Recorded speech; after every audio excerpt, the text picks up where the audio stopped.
제가 여러분과 지금 계속 10주 동안 어떤 말씀에 대해서 생각해 보고 있냐면 하나님의 말씀을 아는데 우리의 삶으로 왜 연결되어지지 않을까? 왜 우리는 실천하지 못하고 있는지에 대해서 생각해 보고 있는 겁니다. 그래서 어떻게 하면 하나님의 말씀을 아는 대로 삶으로 실천하게 될지에 대해서 여러분 제가 5가지 하지 말아야 할 것과 5가지 해야 될 것에 대해서 이야기하는데 오늘 5가지 해야 할 것의 마지막 5번째, 전체적으로 말하면 10번째인 끝까지 최선을 다하라라는 말씀을 여러분과 좀 나누려고, 오늘 본문을 통해 나누려고 합니다. 지난 19일 날 미국에서 마라톤 대회가 열렸다 그래요. 뭐 큰 마라톤 대회는 아닌 것 같은데 어쨌든 마라톤 대회가 열렸는데 그 마라톤 대회에서 아주 극적인 우승자가 나왔다고 하더라고요. 뉴스를 봤더니 무슨 내용이냐면 여러분 그 마라톤이 42.195km잖아요. 근데 42km까지는 1등으로 달리는 사람이 있었어요. 그러니까 거의 한 200m 정도 거의 이제 다 온 거죠. 앞두고 제가 화면을 봤더니 너무 더워서 그런지 윗옷을 벗었더라고요. 윗옷을 벗고 사람들에게 손을 올리면서 자기가 1등이니까 뒤에 이제 거리가 있으니까 자기가 1등인 줄 알고 막 세리머니를 하면서 이제 막 가고 있는데 그 200m를 남긴 그 상황에 이렇게 천천히 결승선을 향해 가고 있는데 뒤에 보니까 2등으로 달리던 사람이 저는 그게 사실일까 싶을 정도로 거의 100m 달리기를 하는 것만큼 빠른 속도로 뛰어가는 거예요. 그래서 어떻게 됐느냐? 2m를 앞서서 골인을 해서 결국 1등 세리머니를 하던 사람이 2등이 되고 뒤에서 열심히 달리던 사람이 역전을 해서 우승을 하는 그런 장면이 나왔더라고요. 근데 사실 스포츠에 이런 일이 좀 종종 나옵니다. 쇼트트랙이나 무슨 빙상 경기나 사이클 경기나 육상 경기에서도 종종 그런 일이 많이 벌어지거든요. 자기가 1등인 줄 알고 차이가 많이 나니까 여유 있게 달리다가 결국 역전당한 일들이 나오게 되는데 그걸 보면서 사람들이 뭐라고 얘기하냐면 그러니까 끝까지 최선을 다해야지 왜 이렇게 방심하고 왜 그렇게 했느냐 그런 어떤 질타들이 많이 있게 되는데 여러분 그 말입니다. 끝까지 최선을 다하라. 제가 여러분에게 끝까지 최선을 다하라는 이야기를 말씀드리는 이유가 뭐냐면요. 역전될까 봐 그런 거예요. 역전될까 봐. 성경에 이와 같은 예가 있죠. 역전될 수 있다는 우리에게 경고를 주신 예수님의 비유가 있죠. 그게 여러분이 잘 아는 열처녀 비유입니다. 열처녀 비유. 여러분 열처녀 비유 기억나시죠? 열처녀가 결혼을 앞두고 있어요. 그래서 신랑이 올 것을 기다리려고 밤에 등불을 들고 나갔죠. 그런데 문제가 뭐였죠? 신랑이 생각보다 늦게 왔죠.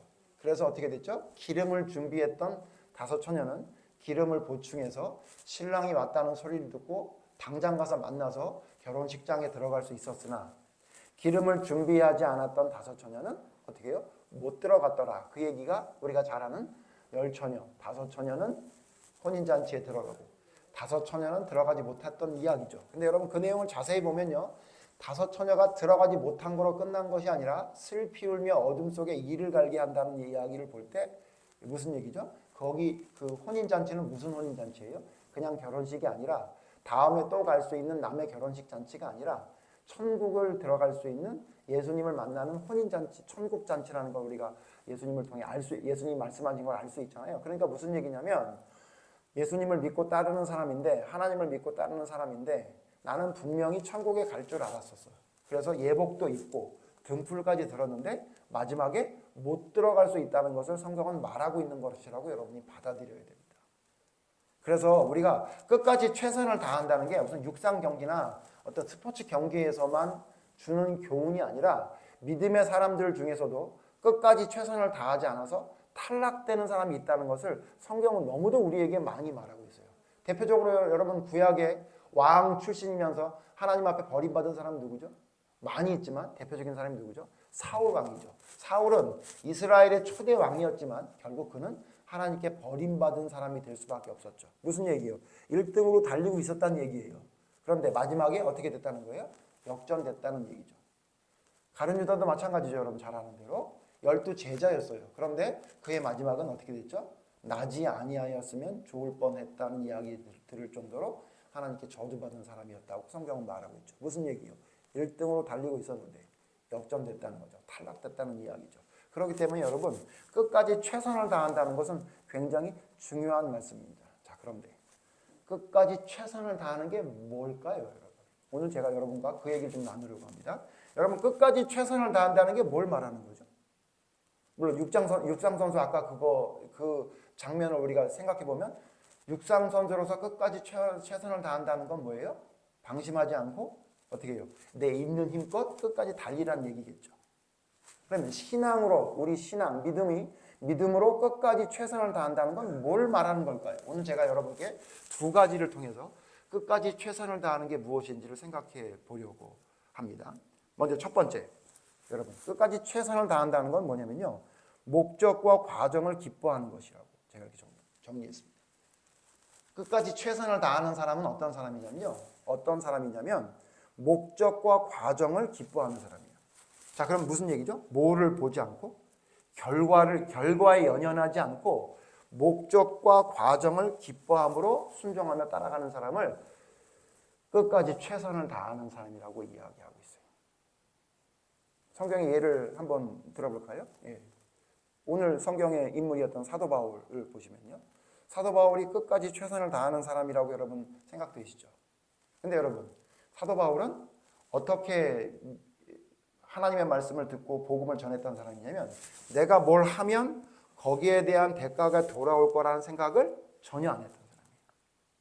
이따가 제가 두 번째 이야기할 때 한 말씀을 또 드리겠지만, 내가 무엇인가 하려고 계획을 잡았는데 계획이 되지 않아도 사도 바울에겐 그것이 별로 중요하지 않았어요. 구약의 예를 들면 여러분이 더 쉽게 이해할 수 있는데 그게 누구냐면요, 아브라함입니다. 아브라함은 여러분 목적과 과정을 기뻐했던 사람이죠. 결과를 기뻐했던 사람이 아니에요. 예를 들면 이런 겁니다. 여러분, 아브라함과 롯이 함께 아버지 집을 떠나서 가나안 땅으로 가라는 명령을 따라 가죠. 그러다 여러분 잘 아시는 대로 어떤 갈등이 생깁니까? 소유가 너무 많아서 다툼이 있게 되죠. 그래서 여러분 잘 아시는 대로 롯은 뭘 선택합니까? 눈으로 보기 좋은 에덴 동산처럼 기름진 땅이었던 소돔성으로 들어가죠. 그리고 아브라함은 어디로 가요? 반대 광야로 가게 되죠. 여러분, 제가 그 말씀드리면서 성경에 나오지 않지만 아마도 아브라함이 좀 괘씸하지 않았을까 이런 생각을 했을 것 같다 이렇게 얘기했죠. 뭐 그건 아니라고 칩시다. 그 다음에 또 여러분 어떤 일이 생깁니까? 소돔성에 갔던 조카가 어떻게 됐다는 소식을 듣습니까? 잡혀갔다는 소식을 들어요, 전쟁에. 그래서 어떻게 합니까? 318명 집에서 기르던 종을 데리고 밤에 기습을 해서 가서 어떻게 합니까? 조카를 구해내오죠. 이 부분에 대해서는 제가 생각했던 게 아마 분명히 맞을 겁니다. 그러면 제 생각에 아브라함은 소돔성으로 안 들어갔을 거라고 생각했을 것 같아요. 그렇잖아요. 소돔성에 들어갔다가 망했어. 죽을 뻔했어. 그런데 아브라함이 구해줬어. 그럼 어떻게 해야 돼요? 적어도 아브라함을 따라 나서진 않더라도 어떻게 하는 게 여러분 인간적으로 정상적인 생각이죠? 적어도 소돔성에선 나와야죠. 왜? 거기 있다가 문제를 당하게 됐으니. 근데 여러분, 롯은 어떻게 됩니까? 다시 소돔성으로 들어가죠. 이 정도 됐으면 우리 인간적으로 보면 쟤는 안 되나 보다. 아무리 도와줘도 소용없다. 이렇게 생각해야 되죠. 그런데 여러분, 아브라함은 어떻게 했냐면요, 선택하라고 할 때 선택을 롯이 더 좋은 땅으로 선택을 해도 그게 아무런 상관이 없었던 사람이에요. 소돔성이 망해서 포로당했을 때 구해줬을 때에도 내가 구해주면 제가 어떻게 하겠지라는 결과를 생각하지 않았던 사람이었던 거예요. 그냥 내가 쟤를 도와주는 그 과정이 너무 행복했던 거고요. 내가 쟤를 도와줘야 되겠다는 목적을 가지고 있는 것으로 만족했던 사람이에요. 그러니까 여러분, 소돔성이 다시 망한다는 소식을 들었을 때 아브라함이 하나님께 중지하죠. 뭐라고요? 살려달라고 중지하죠.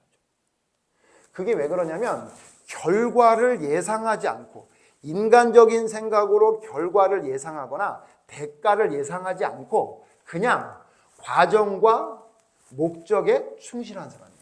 그것이 기쁜 사람. 그게 최선을 다한 사람이에요. 저는 가끔씩 그런 얘기를 들어요. 저도 그런 얘기를 했던 걸로 기억을 하고요. 내가 이렇게 해줬는데 아무 소용없어. 내가 이렇게 했는데 아무 소용없어. 그걸 모르더라고. 다시는 쟤한테 저런 걸 해줄 생각을 하면 안 되겠어. 이런 얘기를 자주 듣습니다. 이거는 뭐가 아니라고요? 이젠 여러분이 어떻게 생각하시면 돼요? 여러분이 혹시 그런 말이나 그런 생각을 한다면 그건 뭐라고요? 끝까지 최선을 다하는 게 아닌 거예요. 끝까지 최선을 다하는 사람은 어떤 사람이냐면요. 내가 무엇을 했음으로 인해서 그 사람이 바뀌거나 변화된다는 예상이나 결과를 생각하지 않아요. 그냥 뭐만 하는 거냐면 목적과 과정만 기뻐하는 거예요. 내가 도와줬으면 된 거예요. 내가 그런 목적의식을 가지고 뭔가를 했으면 된 거예요. 그러면 끝난 거예요. 결과가 어떻게 나오든지 난 아무 상관없는 거예요. 왜? 왜 그렇죠? 그 결과는 내가 예상하는 것보다 하나님이 계획하시는 것이 더 크고 더 놀랍고 더 깊고 넓고 크다는 것을 알기 때문에. 그래서 지금 내 인간적인 생각으로는 아무 쓸데없는 짓을 하는 것 같이 보일지 모르지만 괜찮아. 나는 그냥 목적과 과정으로 기뻐할 수 있는 사람이야 라고 자기 자신의 믿음을 정의하는 사람이 뭐냐면 끝까지 최선을 다하는 사람입니다. 그렇기 때문에 사도 바울이 빌립보서에서 어떻게 할 수 있다 그랬어요? 부유해도 가난해도 궁핍해도 뭐 할 수 있다고요? 자족할 수 있는 일체의 비밀을 배웠다는 거예요. 여러분, 내가 무엇인가를 해. 근데 그것을 함으로 인해서 어떤 결과를 내가 예상하고 있어. 근데 그 결과가 되지 않아. 근데 어떻게 자족이 돼요? 안 되잖아요. 여러분, 어떤 사람에게 선의를 베풀어 보셨죠? 저는 선의를 받기도 하고 선의를 베푸는 것도 해봤습니다. 여러분도 아마 그러실 거예요. 근데 여러분, 선한 것을 받는 것은 여러분, 제가 해보니까 그게 훨씬 쉽더라고요. 마음은 불편해도. 근데 여러분, 선의를 그 사람에게 베푸는 거 쉬워요, 어려워요? 어렵죠? 왜 어려운지 아세요? 내가 선의를 베풀면 저 사람이 어떻게 바뀔 것이라는 예상, 기대, 혹은 내가 이런 무엇인가를 하게 되면 어떤 결과가 나올 것이라는 여러분이 판단을 하고 있죠. 조금이라도. 그러니까 어떻게 돼요? 내가 무엇인가 했는데도 불구하고 변화가 없게 되면 뭐가 없어지죠? 만족이 사라져요. 하나님의 일을 많이 하는 사람들 많이 있습니다. 큰 일들을 많이 하는 사람들 많이 있고요. 저는 상상하지 못할 정도로 아주 긍휼한 마음을 가지고 이 일들을 하는 사람들을 많이 봐요, 주변에. 특히 우리 교인들 중에도 그런 사람들이 많이 있죠. 근데 문제가 뭐냐면 그 사람들의 말을 제가 들여다보면 끝까지 최선을 다하지 않는구나라는 걸 깨닫게 돼요. 뭐라고 말하냐면 해봐야 소용없더라고요. 그건 여러분 끝까지 최선을 다하는 사람은 절대 하지 않는 말입니다. 왜? 우리는 결과나 혹은 효과를 기대하지 않습니다. 그냥 뭐 하는 거죠? 하나님의 명령을 그냥 순종하는 것뿐이에요. 그대로 되든 안 되든 하나님이 알아서 하시는 거니까 나는 그 일을 하는 것으로 기뻐하고 만족할 수 있는 사람. 그 사람이 뭐냐면 끝까지 최선을 다하는 사람. 두 번째 여러분, 끝까지 최선을 다하는 사람은 어떤 사람을 끝까지 최선을 다하는 사람이라고 얘기하냐면요. 힘에 지나치게 최선을 다하는 것을 말합니다. 힘에 지나치게 최선을 다하는 것. 예를 들면 내가 할 수 있는 게 100이라고 하면 어떻게 하는 게 최선을 다하는 거라고요? 120을 하는 게 최선을 다하는 거라고요. 근데 우리 인간들은 어떠냐면요. 내가 할 수 있는 게 100인데 한 90 정도 하잖아요. 그러면 최선을 다했다고 얘기해요. 그리고 너무 만족스러워요. 여러분 그것은 최선을 다하는 게 아닙니다. 제가 오늘 이 설교를 하려고 이 본문을 잡았냐면요. 여러분 잘 아는 말씀이죠. 오늘 본문 내용은 뭡니까? 고린도 교회에 거짓 선지자들, 거짓 선생들이 있는데 그 거짓 선생들이 뭐라고 얘기하냐면 자기가 너무너무 열심히 하나님의 일을 위해 핍박을 받은 사람이라고 얘기를 해요. 그러면서 뭐냐면 난 이렇게 하나님을 위해 열심히 일했던 사람이니까 내 말이 맞지? 내 말을 들어. 이렇게 얘기하는 사람이 있었던 거예요. 근데 사도 바울이 보니까 거짓 선생이란 말이에요. 근데 그들이 당했던 고난이나 힘든 일들을 가만히 쭉 봤더니 사도 바울이 당한 거에 비하면 전문 용어로 말씀드릴게요. 세 발의 피, 개 발의 땀인 거예요. 아무것도 아닌 거예요. 별것도 아닌 거 가지고선 그걸 대단한 것처럼 얘기하는 것 같아요. 그러니까 사도 바울이 말하다 뭐라 그러냐면 그들이 당한 핍박이 하나님의 사람이란 증거라고 생각해 니네들? 그러면 내가 참 창피하지만 참 말도 안 되지만 하나님 앞에 어쩌면 이게 참 망정된 소리를 하는지 모르겠지만 내가 한번 내가 당한 고난을 한번 얘기해 볼까? 라고 얘기했던 게 이거예요. 그 내용을 쭉 보세요, 여러분. 사도 바울이 인간이 할 수 있는 한계를 넘어서서 했습니까? 아니면 인간이 할 수 있는 정도만 했습니까? 여러분, 이건 상상할 수 없는 일을 한 거예요. 상상할 수 없는 일을 한 거예요. 그 중에 제가 뭐에 좀 초점을 맞추고 있냐면요. 24절 보십시오. 고린도후서 11장 24절. 같이 한번 읽을까요? 시작. 유대인들에게. 전 여기에 좀 요번에 성경보다 좀 꽂혔어요. 여러분 40에 하나 감한매, 그러니까 39대라는 얘기잖아요. 39대를 때릴 수 있어요. 이게 여러분 이스라엘 사람들의 규칙이에요. 40대를 때리면 안 돼. 39대까지만 때릴 수 있어. 그래서 사람들을 때릴 때도 39대 때리고 멈춰야 돼요. 근데 그걸 사도 바울이 몇 번 맞았다는 거예요? 예? 5번 맞았대요. 5번. 제가 무슨 생각을 했냐면 첫 번에 39대 맞을 때는 맞았으니까 맞나보다 그럴 수 있어요. 근데 두 번째 하나님의 복음을, 예수님의 복음을 전하기 위해 또 39대를 맞을 일을 할 때는 좀 겁나지 않을까요? 그렇죠? 전 그런 생각이 들더라고요. 처음에 하다가 유대인들이 정한 율례에 어긋난다 그래서 잡혀가지고 39대를 맞았어.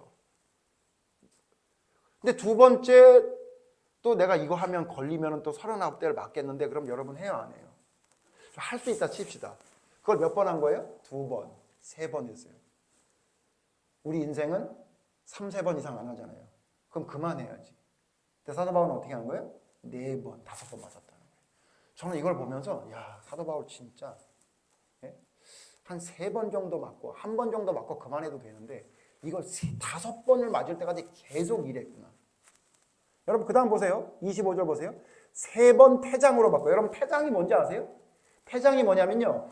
여러분 그 예수님의 생애에 대해서 했던 그 영화에 보면 패션 오브 크라이스트라는 영화에 보면 예수님이 채찍에 맞는 장면 나오죠.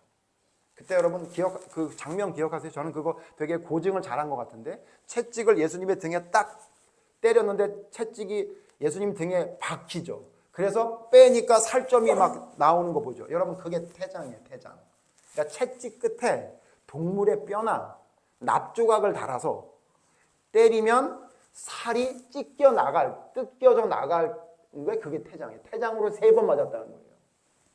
1번 정도 맞았으면 2번째 맞을 짓은 안 해야 되는 게 원래 우리 인간의 본성이잖아요.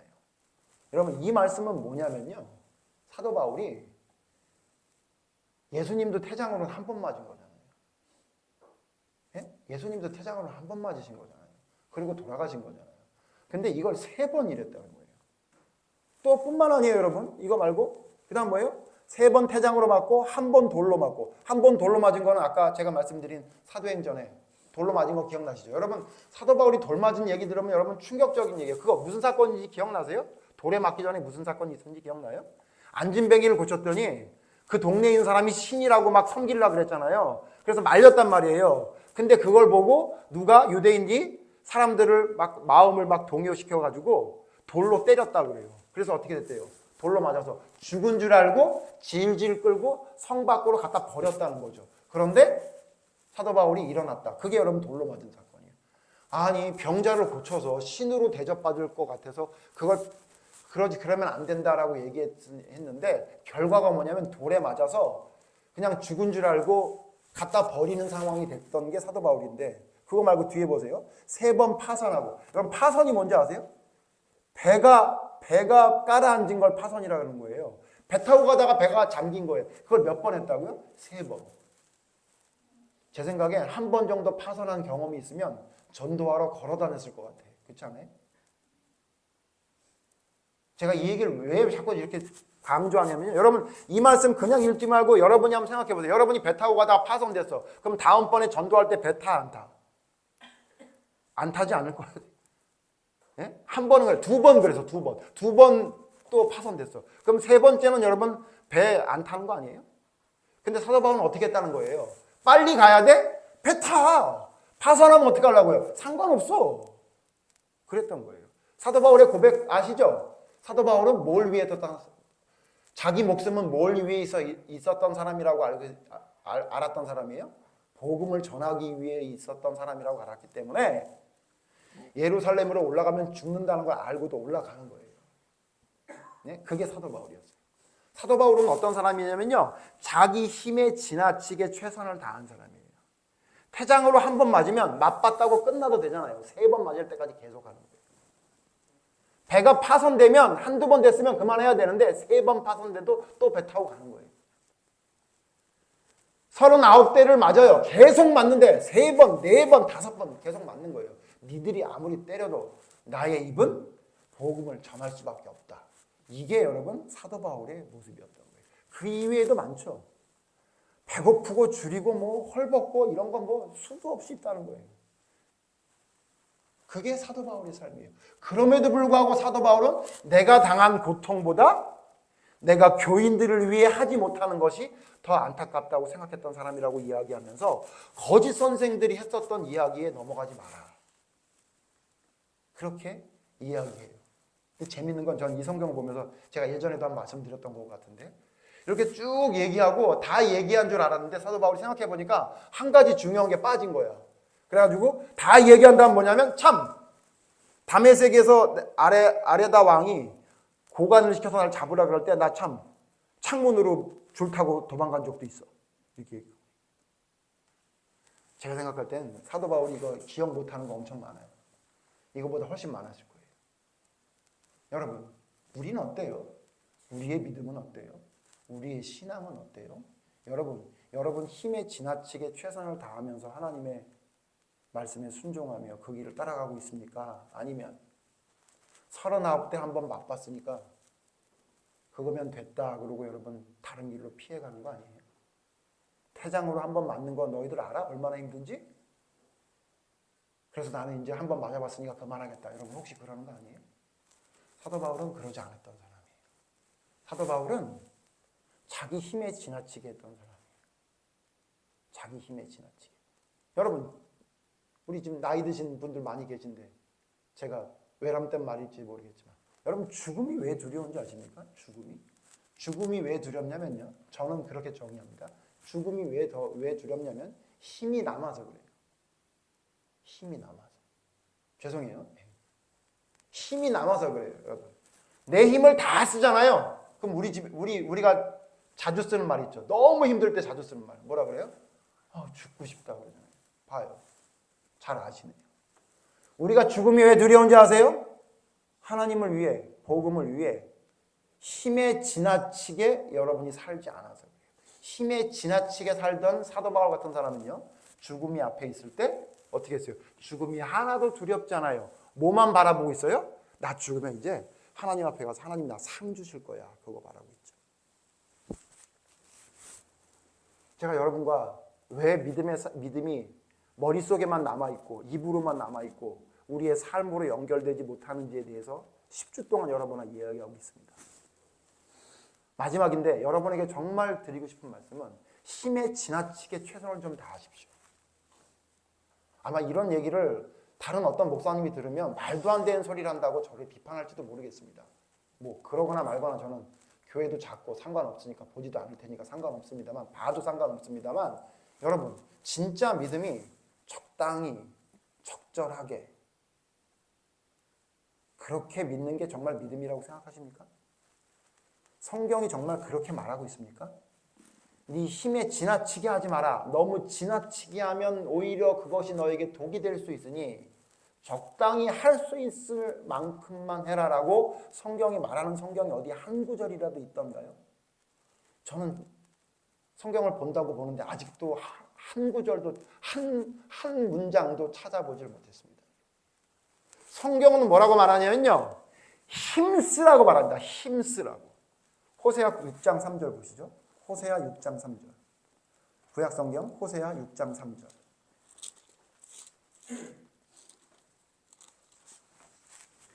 같이 읽으시죠. 호세아 6장 3절. 호세아 6장 3절 시작. 그러므로 우리가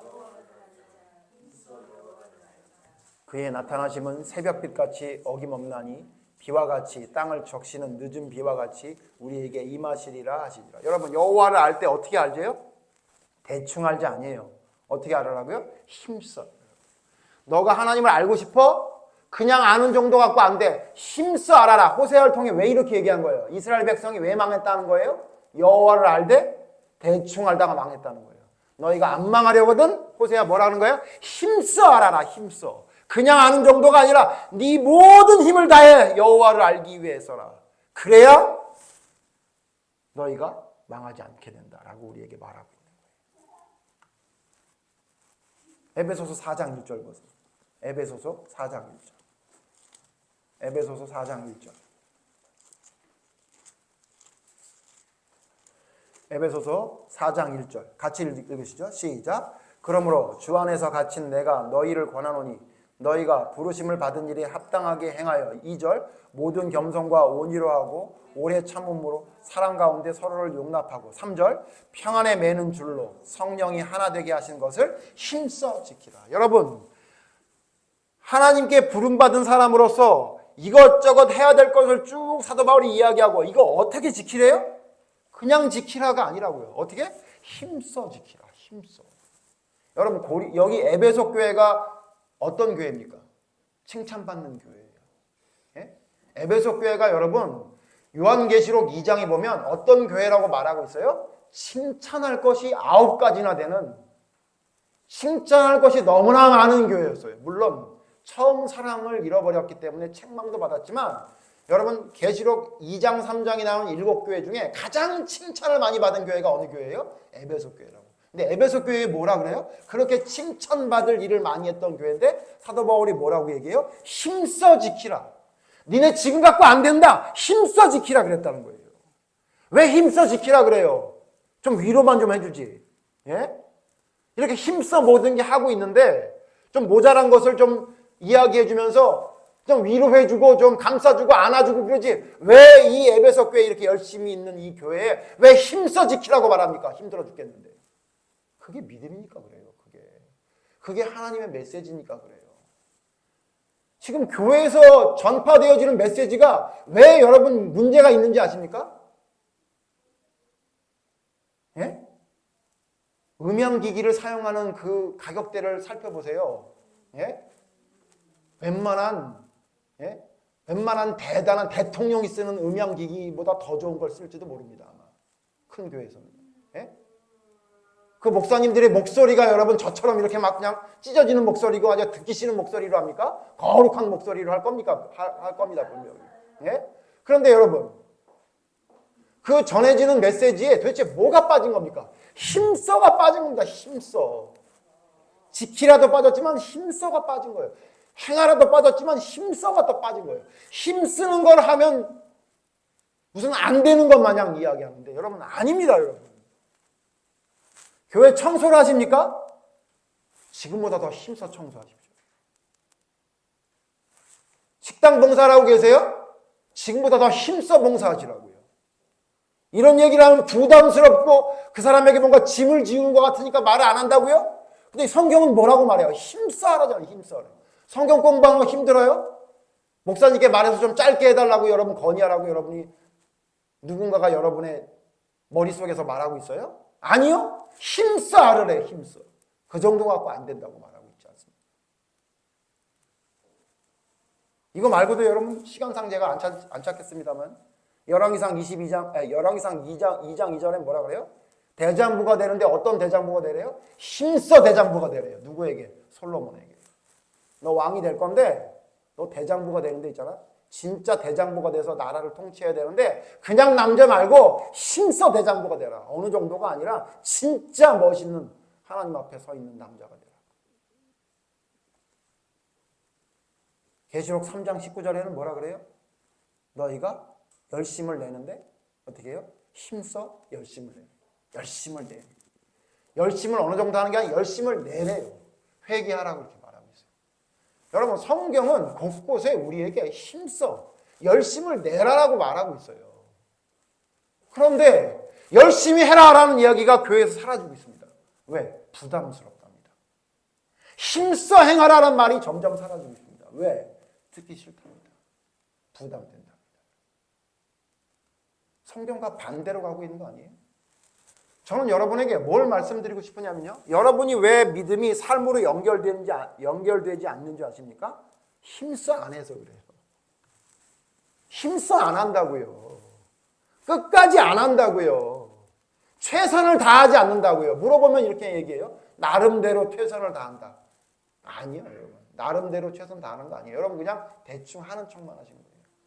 진짜 끝까지 최선을 다하는 사람들은 성경에 기록이 돼 있어요. 어디에 기록되어 있습니까? 끝까지 최선을 다하는 사람 다 모아놓은 성경 어디 있어요? 히브리서 11장에 있지 않습니까? 여러분 히브리서 11장에 나와 있는 믿음의 선진 중에 힘써 끝까지 최선을 다하지 않은 사람 있습니까? 있어요? 하나님이 심지어 아브라함과 같은 믿음의 조상은 끝까지 힘써 행하라고 마지막에 어떤 과제를 주세요? 이삭을 바치라지 않습니까, 여러분? 하나님이 그의 믿음이 훌륭한 믿음이라고 이미 인정했어요. 언제? 아버지 집을 떠날 때 그 믿음을 의로 여겼다라고 말하고 있잖아요. 그런데도 불구하고 하나님이 마지막까지 끝까지 충성하고 최선을 다하는 거 보려고 아브라함에게 아들을 바치라고 얘기했다고 성경에 말하고 그 말을 듣고 아브라함은 어떻게 했다고 말해요? 성경에 끝까지 최선을 다했다고 성경은 말하고 있지 않습니까? 여러분 왜 우리가 이렇게 끝까지 최선을 다할 수 있는지 아십니까? 히브리서 12장 3절 보세요. 히브리서 12장 3절 목사님 힘들어 죽겠는데 또 오늘 또 뭐 하라고 또 그러나 보다 그러지 마시고 제가 오늘 성경 말씀을 통해 우리가 왜 그렇게 끝까지 최선을 다해 힘에 지나치게 내가 생각하는 힘 최선보다 더 지나치게 해야 되는 이유가 뭐냐면요. 히브리서 12장 3절에 있어요. 히브리서 12장 3절 다 같이 읽죠. 히브리서 12장 3절 시작. 너희가 피곤하여 낙심하지 않기 위하여 죄인들이 이같이 자기에게 거역한 일을 참으신 일을 생각하라. 여러분 피곤하죠? 낙심이 되죠? 그러면 피곤하지 않고 낙심하지 않으려면 어떻게 된대요? 오늘 성경에? 너희가 피곤하고 낙심하지 않으려면 어떻게 된대요? 누구를 생각해야 된대요? 자기에게 거역한 일을 참으신 일을 생각해라. 누구 얘기하는 거예요? 예수님 얘기하는 거잖아요. 그러니까 이게 무슨 얘기냐면요. 너 힘들어? 너 피곤해? 너 낙심이 돼? 예수님과 비교해봐. 예수님과 비교해봐. 어때? 피곤해? 안 피곤하지? 예수님과 비교해봐. 낙심이 돼? 낙심할 수 없지? 예수님과 비교해봐. 그 정도로 돼? 안 되겠지? 그 말이라고요. 우리는 누구를 비교할 때 나보다 못한, 나랑 비슷한 내 주변에 있는 사람과 비교하면서 쟤보단 내가 낫지? 쟤하고 나하고 비슷하지? 여러분 그러니까 우리는 끝까지 최선을 못하는 사람이 되는 거예요. 여러분 끝까지 최선을 다하는 사람이 되고 싶어요? 그럼 누구랑 비교하라고요? 예수님과 비교하라고요. 그러면 내가 피곤한 게 하나도 안 피곤해진다니까요. 네? 여러분 내가 낙심이 되는 게 하나도 낙심이 되지 않는다니까요. 아빠 나 피곤해. 나 힘들어 죽겠다고. 근데 그렇게 말하는 자식은 몇 시에 일어나냐면 7시에 일어났어. 근데 그 얘기를 듣고 있는 부모는 새벽 4시에 일어났어요. 그럼 말이 돼야 안 돼요? 안 되잖아요. 그 얘기라고요. 너 피곤하지? 알아. 너 피곤한 거 알아. 근데 엄마 아빠는 너보다 2시간 전에 밥도 해놓고 너 학교 갈 수 있게 다 준비해놨는데 너 힘든 것만 얘기하면 안 되잖아. 그 얘기라고요. 그 얘기. 물론 어린 애들한테 그런 얘기 안 해요. 우리 교인들 중에 어린 애들이 있으면 어린 아이 같은 믿음이 있으면 제가 말 안 해요. 근데 여러분 다 어린 아이 같은 믿음 아니잖아요. 그럼 제가 여러분에게 뭘 말해줘야 돼요? 어른 같은 말을 해줘야 될 거 아니에요. 성숙한 말. 그 말이 뭐예요? 여러분 그 정도 갖고 안 돼요. 여러분 그 정도 갖고 어림도 없다고요. 예수님 근처에도 못 간다고요. 그 정도 피곤하게 사는 것 같고 어림도 없다고요. 일을 더 열심히 해서 돈을 많이 벌으라는 얘기가 아니라는 건 아시죠? 여러분 그 정도 가지고 무슨 힘에 지나치게 내가 믿음을 가지고 있다고 얘기할 수가 있어요. 아니요. 그 정도 어림도 없습니다. 여러분. 누구를 생각하십시오. 누구를 생각해야 된다고요? 네? 예수님 생각하시라고. 예수님의 비교에 여러분 어때요? 괜찮아요? 여러분 예수님 앞에 피곤하다는 얘기할 수 있어요? 예? 예수님 앞에서 여러분 나 힘들어 죽겠다고 얘기할 수 있어요? 아니라고요. 여러분 그래서 우리가 왜 믿음이 무엇인지 알고 하나님이 우리에게 말씀하시는 것이 무엇인지 알고 있는데 우리의 삶 속에 왜 연결되지 않냐고요? 여러분 조금 하다 말잖아요. 조금 하다 말잖아요. 하는 척은 해요. 하는 척을 하는데 내가 이만큼 했는데 결과가 안 나타나네? 그만. 목적과 과정을 기뻐하는 것이 아니라 무엇인가 가시적인 결과가 나온 것을 기대하고 있죠. 그러니까 여러분 끝까지 최선 안 하고 있는 거라고요. 그리고 어느 정도 한 다음에 이 정도는 내가 할 수 있는 최선이야. 여러분 진짜 최선을 다하는 사람은 이 정도 하는 게 내가 최선이라는 얘기를 안 합니다. 안 해요. 아직도 내가 뭔가 모자란 걸 바라보지 나는 오늘 최선을 다했어. 나한테 건드리지 마. 나는 더 이상 할 게 없어. 이렇게 말하지 않아요. 진짜 최선을 다하는 사람은요. 어느 정도 최선을 다하는 사람이 하는 말이 그 말이에요. 말씀을 마칩니다. 여러분, 우리의 믿음이 성경에서 말하는 하나님이 기뻐하시는 믿음의 사람으로 서고 있는지, 그 길을 가고 있는지, 아니면 기름을 준비하지 않았던 5 처녀와 같이 그냥 뭉쳐가지고 돌아다니면서 기름 구하러 다니다가 결국은 멸망의 길에 들어간 사람처럼 몰려는 다니는데 실제로는 나의 믿음은 머릿속에만 있지 삶으로 나타나지 않는, 준비되지 않는 삶을 살아가고 있는지 여러분과 저를 돌아보고 그것을 위해서 해야 될 것과 하지 말아야 될 것을 하나님의 말씀을 통해 여러분이 철저히 깨닫고, 마지막으로 드리고 싶은 말씀은 뭐냐면 여러분 끝까지 최선을 다해야 됩니다. 어느 정도 하다가 멈추지 마십시오. 내가 지금 하고 있는 것이 무엇인지를 여러분이 성경을 통해 명확하게 깨달아서 목적과 과정을 기뻐하며 힘에 지나치게 최선을 다하는 하나님의 사람으로 설 수 있는 여러분이 되어야 합니다. 그래야 그나마 나의 믿음이 삶으로 연결되어지는 삶의 변화를 여러분이 목도하게 될 것입니다. 여러분과 저는 구호로 그치는, 구호밖에 되지 않는, 말로만 이야기하는 믿음, 구원이 아니라 진짜 삶으로 하나님의 구원과 믿음을 전할 수 있는 믿음의 사람이 되기를 바랍니다.